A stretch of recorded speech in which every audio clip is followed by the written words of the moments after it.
महाराष्ट्र प्रदूषण नियंत्रण मंडळ आणि एबीपी माझाच्या वतीनं पर्यावरणपूरक गणेशोत्सव स्पर्धेचं आयोजन करण्यात आलं होतं।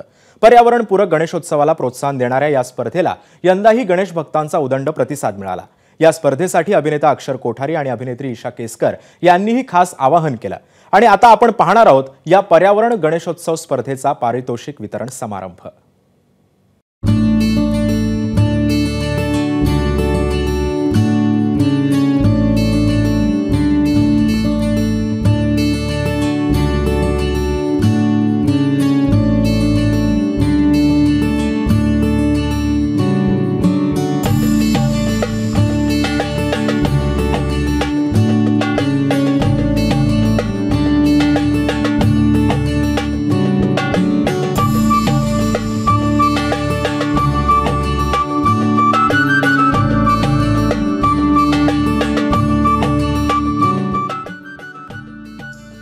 नमस्कार। 14 विद्या आणि 64 कलांचा अधिपती गणराय गणपती असं आपण ज्याला म्हणतो, त्या गणरायाचा उत्सव जरी भाद्रपदात झाला असला तरी आता माघी गणेशोत्सव सुरू होणार आहे। मग त्याच्यापूर्वी पर्यावरणपूरक गणेशोत्सवाची स्पर्धा महाराष्ट्र प्रदूषण नियंत्रण मंडळ आणि एबीपी माझा यांनी घेतली होती आणि यामध्ये 2 कलावंतांनी संपूर्ण महाराष्ट्रामध्ये आव्हान केलं होतं। एक अक्षर आणि ईशा हे दोन्ही कलावंत आज आपल्याकडे आलेले आहेत आणि त्या कलावंतांच्या माध्यमातून आपण जो संदेश पोहोचवला त्याच्यामध्ये ज्या लोकांना पारितोषिकं मिळालेली आहेत ती मंडळी देखील आज इथे आलेली आहेत, त्यांना आपण या ठिकाणी हे पारितोषिक प्रदान करणार आहोत।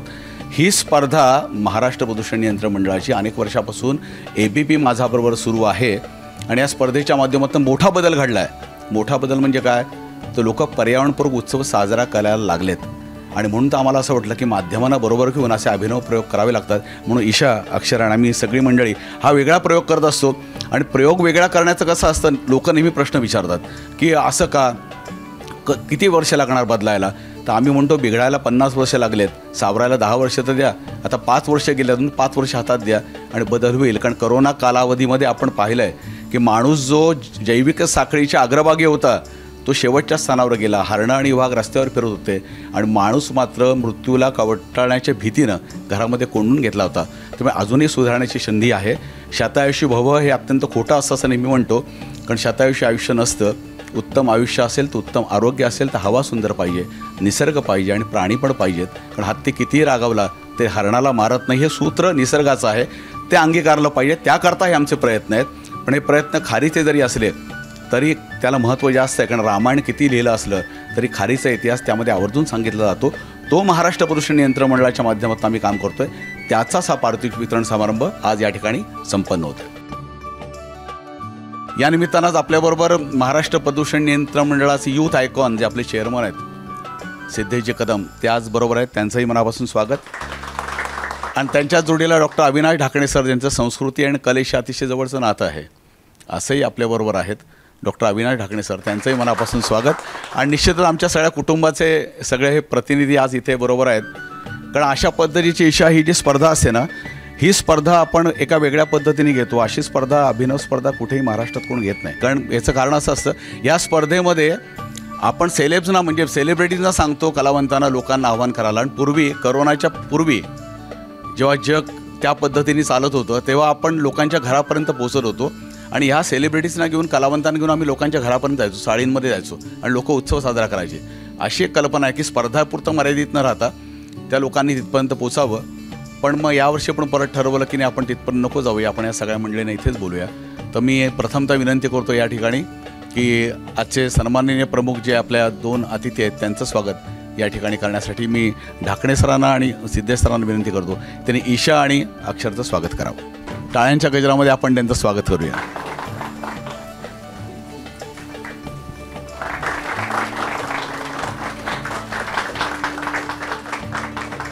आणि एबीपी माझा वाहिनीच्या वतीनं प्रितेश गुप्तेंना विनंती, त्यांनी माननीय सिद्धेशजी कदम आणि डॉक्टर अविनाश ढाकणे सरांचं या ठिकाणी स्वागत करावं।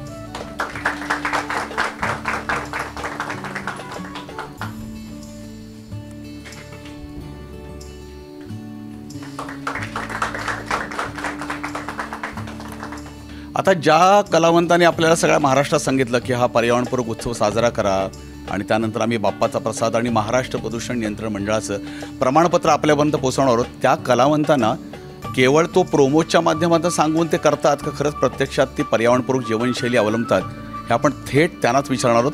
ईशा, पहिला नंबर तुझा. So your time is up. नमस्कार सगळ्यांना.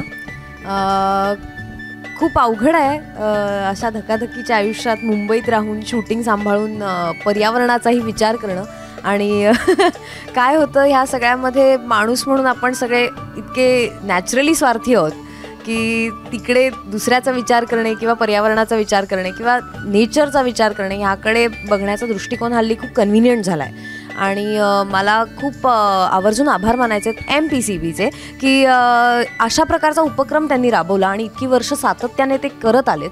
म्हणजे we are not the first आम्ही पहिले कलाकार नाही होत जे इथे येऊन अशा प्रकारचा उपक्रमाचा भाग होतो आहे. सो मला अशा म्हणजे पर्यावरणपूरक घरगुती गणेशोत्सवा स्पर्धा मला अनुभवायला मिळाली. तुमच्या सगळ्यांसाठी ती कॉम्पिटिशन अनाऊन्स करण्यापासून ते आज इथल्या विजेत्यांना भेटण्यापर्यंत ते पूर्णत्वाचं सर्कल पूर्ण केल्याबद्दल थँक्यू सो मच. बऱ्याचदा आम्ही अशा बऱ्याच जाहिराती करतो आणि नंतर त्याचं निकाल काय लागतो किंवा त्यांना बक्षिसं दिली जातात की नाही हे पण आम्हाला माहीत नसतं. So thank you so much. आणि मी मगाशी म्हटलं तसं की माझी खात्री आहे की इतर कुठलीच गव्हर्नमेंट हे एवढे कष्ट घेत नसेल. आणि हा आपल्या महाराष्ट्रातल्या संवेदनशीलतेचा एक काय म्हणता येईल, एक उदाहरण आहे, एक एक्झाम्पल आहे. आणि मला खूप प्राऊड फील होतं याबद्दल. घरातनं आपल्या सगळ्यांच्याच एक प्रकारची जागरूकता असते आणि ती कदाचित मराठी असल्याचा तो एक मला अभिमान आहे की आपल्या सगळ्यांकडेच मिनिमलिझम आणि ह्या सगळ्या गोष्टींकडे बघण्याचा पहिल्यापासूनच दृष्टिकोन आहे. आपलं स्वयंपाक म्हणा, जेवण म्हणा, ह्या सगळ्यामध्येच नेमकेपणा आहे. आपल्या संस्कृतीतही ते आहे आणि आपण ते पुढे चालवू ठेवतोय याबद्दल तुमच्या सगळ्यांचे आभार. कारण आपण सगळेच गणेशोत्सव तुमचा भारी आमचा अजून भारी ह्या जोशात करायच्या नादात आपण इग्नॉरन्सकडे खूप जातो आहे. आणि ते न होऊ देता खरंच तुम्ही म्हणालात तसं त्याची सिम्प्लिसिटी आणि त्याचं जे नैसर्गिक व्हॅल्यू जपणं आहे ते होणं फार गरजेचं आहे. म्हणजे त्याचं नॅचरली आणि कल्चरली रिस्पेक्ट ठेवणं फार गरजेचं आहे असं मला वाटतं. आणि थँक्यू सो मच मला इथे बोलवल्याबद्दल. आपण आता अक्षरकडनं जाणून घेऊया की अक्षर नक्की पर्यावरणपूरक म्हणजे इको फ्रेंडली लाईफस्टाईलवर बोलायचे शब्द असतात, परवलीचे शब्द असतात असं लोकांना वाटतं. पण आता नितांत गरज त्याची आहे. काय वाटतं, गरज वाटते का नाही? गरज तर मला वाटतं 100% वाटते. आणि हे मी सांगायची काही गरज नाही आहे, कारण आपण शाळेत असतानापासूनच म्हणजे पाठ्यपुस्तकात आपण अभ्यास केलेला आहे. आपण सगळे सुशिक्षित आहोत आणि आपल्याला माहिती आहे की पर्यावरणाची काळजी घेणं किती गरजेचं आहे. आता सगळ्यात कौतुकाचा मुद्दा जो आहे MPCBच्या बाबतीत, तो मला असं वाटतो की तुम्ही सगळ्या माध्यमांना एकत्र घेऊन चालताय. म्हणजे ABP माझा असू दे किंवा स्टार प्रवाहासारखी वाहिनी असू दे, आमच्या निमित्ताने प्रेक्षकांपर्यंत किंवा लोकांपर्यंत आपण पोचतो आहे. आणि हे असे उपक्रम जे आपण राबवतो आहे याच्याने मला असं वाटतं की लोकांनी याचा नक्कीच विचार करावा आणि याचा काहीतरी सकारात्मक परिणाम होत असावा. ज्या अर्थी इतक्या वर्षांपासून ही गोष्ट चालू आहे, म्हणजे जसं ईशा म्हणाली की आम्ही पहिले नाही आहोत की आम्ही येऊन भेटतो आणि आम्ही असा उपक्रम यांच्या मदतीनं तुमच्यापर्यंत आणतो आहे. आमच्या आधी खूप जण येऊन गेलेत. ज्या अर्थी हे अजूनही चालू ठेवलेलं आहे तुम्ही, त्या अर्थी याचा काही ना काहीतरी चांगला परिणाम होत असावा आणि तो होत राहावा असंच मला वाटतं. MPCBचे सिद्धेश कदम सर आणि doctor Avinash Dhakane sir, thank you so much. तुम्ही आम्हाला या उपक्रमात सामावून घेतलंत, आम्हाला इथे बोलवलं आणि हा अनोखा उपक्रम राबवलात, त्याबद्दल मनापासून आभार. थँक्यू अक्षर. महाराष्ट्र प्रदूषण नियंत्रण मंडळ आणि ABP माझा यांच्या वतीने ही स्पर्धा अनेक वर्षापासून सुरू आहे. आणि अक्षर म्हणून सांगायला आवडेल या ठिकाणी की 40%पेक्षा जास्त गणपतीच्या मूर्ती ज्या आहेत, ज्या पेणमध्ये मोठ्या संख्येने पुरवल्या जातात, त्याच्यामध्ये परिवर्तन होतं आणि तिथपर्यंत आपण आता पोचलो आहे या माध्यमांच्या ह्याच्यातून. आणि हा फरक नक्कीच पुढे होईल. पण हा फरक होत असताना ज्यांचं पाठबळ महत्त्वाचं असतं की त्यांच्याशिवाय आपण काय करू शकत नाही, ते महाराष्ट्र प्रदूषण नियंत्रण मंडळाचे ज्यांचं कल्चर म्हणजे एकूण सांस्कृतिक आणि कलात्मक जीवनाशी जवळचा संबंध आहे असं डॉक्टर अविनाश ढाकणे सरांना विनंती करतो की आपण याबद्दल आम्हाला मनोगत व्यक्त करावं. सर्व उपस्थित तसंच मान्यवर पाहुण्यांचे आभार. खरं तर शासकीय एखादा उपक्रम सुरू केला तर तो किती दिवस चालेल याबद्दल लोकांच्या मनात साशंकता असते. परंतु इथे जर आपण पाहिलं तर गेली अनेक वर्ष अशा प्रकारचे उपक्रम एकाच वाहिनीबरोबर नाही, ऑलमोस्ट सगळ्याच वाहिन्या, सर्वच वर्तमानपत्र यांच्यासोबत महाराष्ट्र प्रदूषण नियंत्रण मंडळाकडून करण्यात येत आहे आणि सर्वच लोकांचा उत्तम प्रतिसाद पण त्याला मिळतो आहे. कुठलाही बदल जर अचानक घडला तर तो चिरकाल टिकत नाही, पण तो हळूहळू जर घडला तर तो निश्चितपणे चिरकाल टिकतो. त्यामुळे मला खात्री आहे की पर्यावरणपूरक उत्सव नुसतं गणेशोत्सवच नाही तर सर्वच उत्सव पर्यावरणपूरक साजरे केले गेले पाहिजेत. कारण कधी नव्हे एवढं मोठं आव्हान आज पूर्ण मानव जातीसमोर उभं राहिलेलं आहे सगळ्याच प्रकारचं. म्हणजे कधी पूर येतात, तर कधी अचानक बर्फ पडतं, तर कधी खूप पाऊस येतो, कधी वादळ येतं आणि मनुष्यहानी होते. तर हे सगळं टाळायचं असेल तर आपल्याला निसर्गाच्या सोबत राहण्याचं जे आपल्या पूर्वजांनी आपल्या संस्कृतीने शिकवलं आहे त्याप्रमाणे आपण जर राहिलो तर कदाचित आपण नसू परंतु आपले पुढचे अनेक जनरेशन चांगलं राहू शकतील. आणि त्यासाठी मला वाटतं सर्वांनी प्रयत्न करण्याची गरज आहे. आपण सर्वजण आमच्या या कार्यक्रमात सहभागी झालात त्याबद्दल पुन्हा एकदा आपले मनपूर्वक आभार. ABP माझाची पुन्हा एकदा मनपूर्वक आभार. धन्यवाद ढाकणे सर. आणि आमचे यूथ आयकॉन म्हणजे आल्यानंतर आम्ही त्यांना असं विचारलं की तुम्ही महाराष्ट्र प्रदूषण नियंत्रण मंडळाचे चेअरमन म्हणून कशाला आलात. हिंदी चित्रपटसृष्टीत गेला असतात तर आम्हाला तिकडे पाहायला जास्त आवडलं असतं. अजूनही त्यांना संधी आहे कारण त्यांचं वय खूप कमी आहे. त्यांनी तर नक्की विचार करावा, नाही तर आपल्याला एखादा चित्रपट पोल्युशन कंट्रोल बोर्डकडून काढावा लागेल. तर मी सिद्धेश सरांना विनंती करतो कारण त्यांचं पर्यावरण क्षेत्रामध्ये एकूण नवीन काहीतरी करावं आणि लोकांपर्यंत पोचावं याकरता खूप त्यांची धडपड असते. तर सिद्धेश सरांना विनंती की आपण मनोगत व्यक्त करावं. धन्यवाद बुसकुटेजी. सर्वप्रथम मी ईशाजी आणि अक्षरजी त्यांना आमच्या मंडळाच्या कार्यक्रमासाठी आपण आवर्जून आलात त्याबद्दल तुमचे खूप खूप आभार. आणि त्यानंतर जसं ढाकणे सर म्हणाले की जे माध्यम आहेत, जे TV चॅनल आहेत, तर ABP माझाचं सुद्धा खूप खूप आभार की त्यांनी फक्त ABP माझाच नाही, अनेक जे माध्यम आहेत त्यांनी जे काय उपक्रम आमच्यामार्फत जे राबवले जातात जनतेपर्यंत घेऊन जायचं आणि त्याच्यातून जो प्रतिसाद आम्हाला मिळतो आहे त्याच्यासाठीच आपण हे उपक्रम एवढे वर्ष ईशाताई हे सुरू आहेत. आणि मी वारंवार मीडियाला म्हणत असतो की आम्ही पडद्याच्या मागे आहोत, पण आपल्यासारखे कलावंत जे पडद्याच्या समोर आहेत, जे पडद्यावर आहेत, आपली जबाबदारी आमच्यापेक्षा फार जास्त आहे. आपण लोकांपुढे काय मेसेज घेऊन जाता आणि आपण काही गोष्टी जेव्हा सांगता तेव्हा त्याचा इम्प्लिमेंटेशन ते लगेच दिसून येतं. जेव्हा आम्ही कुठलं GR काढतो, कुठलं गाईडलाईन्स काढतो, जर मी काही ट्विट केलं, ह्यांनी काही पोस्ट केलं तर तरी ते शासकीय बघितलं जातं. पण आपल्यामार्फत जर कुठला मेसेज गेला, जर मीडियाच्या मार्फत कुठला मेसेज घेतला, तो गमतीने असू द्या किंवा सिरियस असू द्या, कुठल्याही माध्यमातून, तर ते लोकांना रुजतं. त्याच्यासाठी आज असे उपक्रम मंडळाच्या मार्फत राबवले जातात. आणि त्याच्यामध्ये आपल्यासारखे कलावंत, तर म्हणजे यंग कलावंत म्हटलं तर काही चुकीचं नाही. मी तरी अजून जरी दाढी पांढरी असली तरी स्वतःला यंगच समजतो. शेवटी विचार यंग असले पाहिजे, महत्त्वाचं ते आहे. पण नक्कीच आज मंडळाच्या माध्यमातून अनेक असे उपक्रम राबवले जातात. त्यातला हा एक उपक्रम आहे. आणि जसं बुसकुटेजी म्हणाले की माघी गणपती येतो आहे. आत्ताच्या काळात ताई आता मगाशी म्हणाल्या की आता सगळं कॉम्पिटिशनचं जग झालेलं आहे. कोणाचा गणपती मोठा आणि कोणाचा सण मोठा. तर माघी गणपती पण तसंच झालेलं आहे. आज मुंबईमध्ये जर आपण पाहिलं तर एवढे माघी गणपतीचे पंडाळ नसायचे, पण आज माघी गणपतीचे सुद्धा पंडाळ एवढे असतात. तर सगळे जे सार्वजनिक पंडाळ असतील ह्यांना सगळ्यांना विनंती आहे की आपण प्रत्येक पंडालामध्ये ॲटलिस्ट एक तरी एलिमेंट असा असलं पाहिजे की तो पर्यावरणपूरक असला पाहिजे. आज कित्येक मंडळं अशी आहेत की ते रियूजचा जो कॉन्सेप्ट आहे ते अजूनही करत नाही. मग ते ताडपत्री असू द्या, ते बांबू असू द्या, काही असू द्या, रियूजचा कॉन्सेप्ट अजून आला नाही आहे. तर आमच्या माध्यमातून आम्ही त्यांना दरवेळी तेच सांगत होतो की प्रत्येक वर्षी तुम्ही ज्या काही डेकोरेशनसाठी मटेरियल यूज करता ते रियूज करा. आज तुम्ही इंडस्ट्रीमध्ये आहात तर जो सेट आहे, सेट हा रियूज केला जातो. तर त्याच माध्यमातून ह्या जे पंडाला आहेत त्यांनासुद्धा आम्ही तेच विनंती करतो की रियूज करत जा. त्याचबरोबर घरामध्ये सुद्धा आपण जेव्हा डेकोरेशन करतो तर त्या कोकणामध्ये जेव्हा आपल्याकडे गणपती असतो तेव्हा साधी साडी आणि फुलांचं डेकोरेशन हे पारंपरिक डेकोरेशन. पण आत्ता कसं झालं, आता तिथे पण कॉम्पिटिशन की घरामध्ये सुद्धा कॉम्पिटिशन. तर एक पारंपरिक गणपती पण आपण घरामध्ये कसा साजरा करावा, मग तो माघी असू द्या किंवा मग अनंत चतुर्थी असू द्या.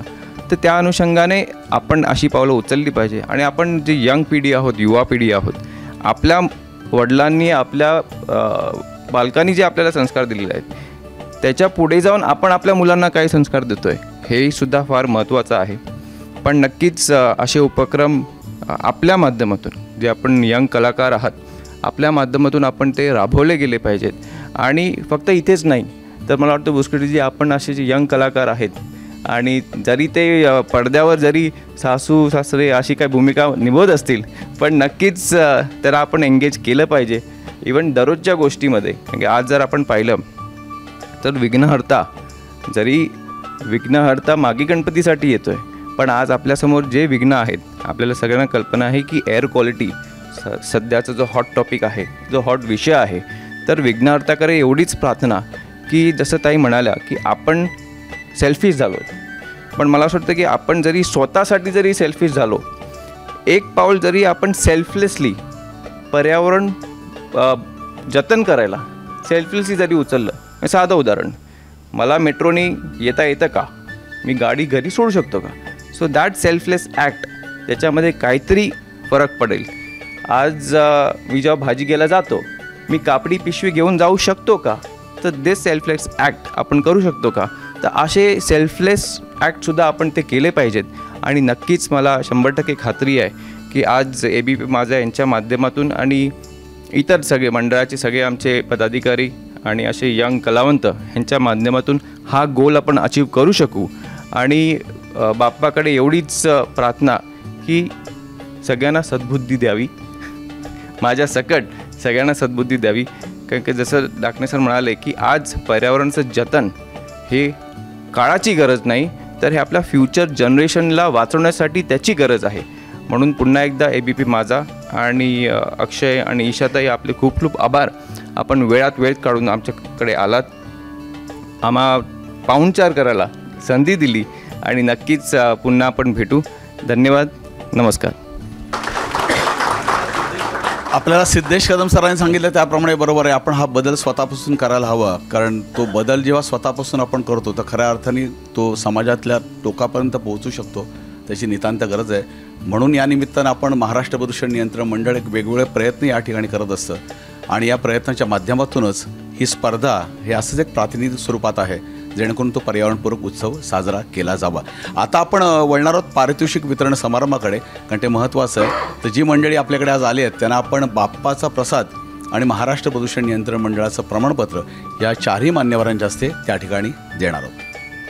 आणि मी प्रथमतः या ठिकाणी विनंती करतो, विशाल शंकर पाटील हे मुंबईचे या ठिकाणचे, ज्यांना उत्कृष्ट अशा पद्धतीचा पर्यावरणपूरक देखावा त्यांनी केला होता, त्याची माहिती संपूर्ण त्यामध्ये होती, त्यांना हे पारितोषिक इथे प्रदान केलं जातं.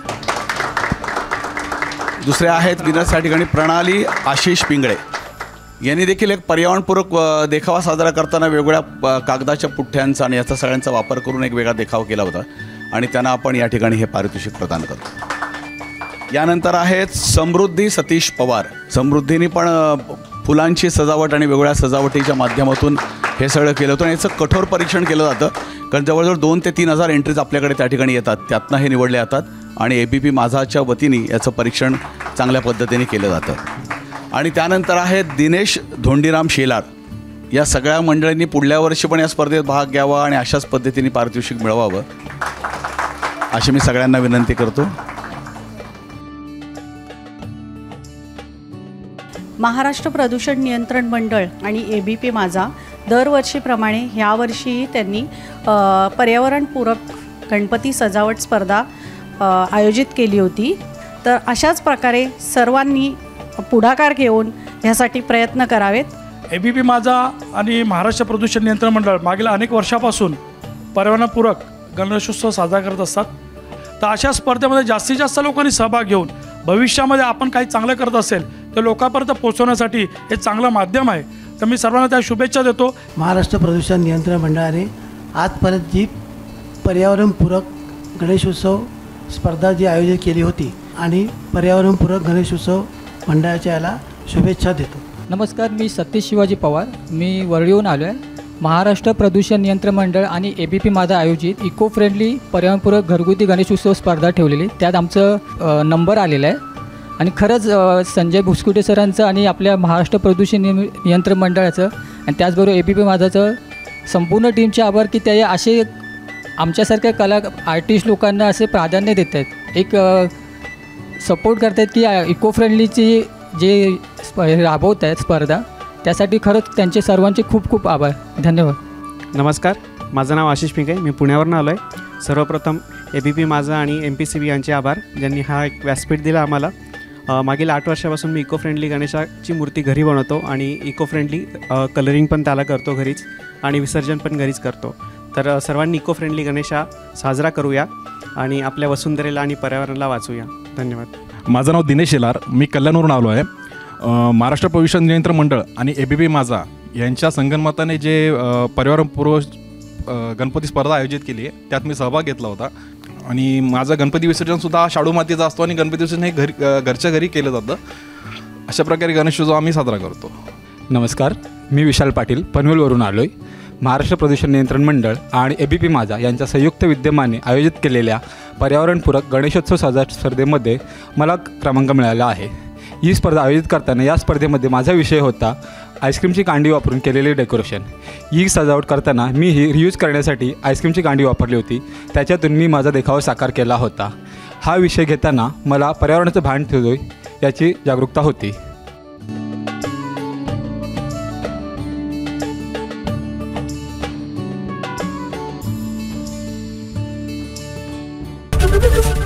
ABP माझा, उघडा डोळे बघा नीट.